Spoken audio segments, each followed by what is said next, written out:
March 2026. Started like any other month. Calm headlines were normal routines were everyday life. But behind the scenes where a conflict was already unfolding. It began on February 28th, when the United States and its allies launched strikes on Iran. What followed was not just retaliation, it was escalation. Within days, Iran responded with missiles and drones across the region. U.S. bases were hit, oil infrastructure was targeted, and suddenly, this wasn't a local conflict anymore. It was spreading. Yemen's Houthi forces entered the war, launching missiles toward Israel. Reuters, the Middle East was no longer stable. Then came the moment that shook the global system. The Strait of Hormuz, one of the most critical oil routes on Earth, began shutting down. Nearly 20% of the world's oil supply flows through this narrow passage. And now, ships stopped moving.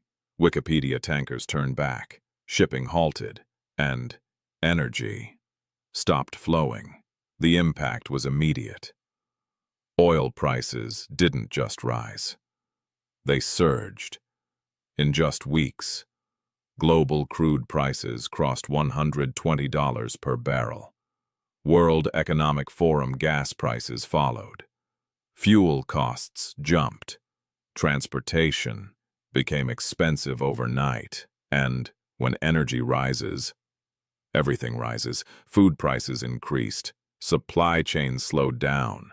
Businesses started feeling pressure. In the United States, business activity dropped to its lowest level in nearly a year. Reuters' inflation began rising again. And suddenly, the word recession was back on the table. But this wasn't just an American problem. Across the world, economies started reacting. Countries dependent on oil imports felt the shock immediately.